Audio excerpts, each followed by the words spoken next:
உலகின் படைப்பின் ஆரம்பத்திலேயே கடவுளின் ஆவியானவர் தண்ணீரின் மீது அசைவாடிக் கொண்டிருந்ததாக எங்களுக்கு திருவிவிலியம் தொடக்க நூல் 1 அதிகாரம் 2 சொல்லுகின்றது.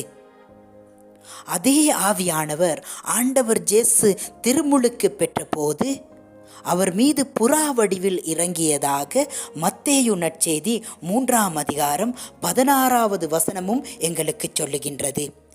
இவ்வாறு திருச்சபையினுடைய ஆரம்ப முதல் நாளாகிய பெந்தகோஸ்தே திருநாளிலும் அப்போஸ்தலர்கள் மீது அந்த ஆவியானவர் இறங்கியதாக எங்களுக்கு திருத்தூதர் பணிகள் நூல் 2 அதிகாரம் 4 சொல்லுகின்றது.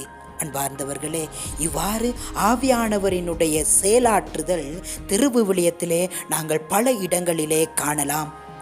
ஆவியானவரினுடைய செயலாற்றுதலை கொண்டு திருவிவிலியத்திலே பலர் ஆண்டவரினுடைய ஆசீர்வாதத்தை நிறைவாக பெற்று எல்லா சந்தர்ப்பங்களிலும் ஆண்டவர் ஒருவருக்கே பணியாற்றியதாக நாங்கள் வாசிக்க காணலாம்.